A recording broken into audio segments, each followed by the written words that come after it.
Hi friends, இன்னைக்கு நம்ம road கடை பிரெட் ஆம்லேட் எப்படி செய்யலாம்னு பார்க்கலாமா? இது ரொம்ப ஸ்பைசியா டேஸ்டியா இருக்கும். குழந்தைங்களுக்கெல்லாம் இந்த மாதிரி செஞ்சு கொடுங்க, ரொம்ப ரொம்ப விரும்பி சாப்பிடுவாங்க. இதுக்காக ஒரு பவுல்ல ஒரு பெரிய வெங்காயத்தை கட் பண்ணி சேர்த்திருக்கேன்.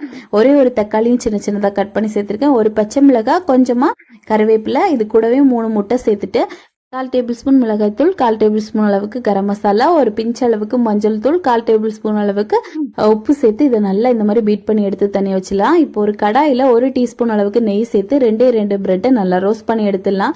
அப்புறமா ஒரு 1/4 டீஸ்பூன் அளவுக்கு நெய் திரும்பவும் சேர்த்துட்டு 2 கரண்டி அளவுக்கு நம்ம ஆல்ரெடி ரெடி பண்ணி வச்சிருக்கோம்ல அந்த முட்டை, அதை நம்ம அதுக்குள்ள சேர்த்துடலாம். சேர்த்துட்டு இந்த பிரெட்டை ஒரு முறை நல்லா 2 பக்கமும் மாற்றி இந்த முட்டையில் போட்டு எடுத்துட்டு அதுக்கப்புறமா உள்ள வைங்க. உள்ள வச்சுட்டு இந்த மாதிரி திருப்பி திருப்பி போட்டு மடிச்சு எடுத்தீங்க அப்படின்னா ரொம்பவே யம்மியான டேஸ்ட்ல பிரெட் ஆம்லேட் ரெடி ஆயிரும். இது பிரெட் ஆம்லேட்டை செஞ்ச உடனே சூடாவே சர்வ் பண்ணுங்க, அவ்வளோ டேஸ்டியா இருக்கும். இந்த வீடியோ உங்களுக்கு பிடிச்சிருந்தா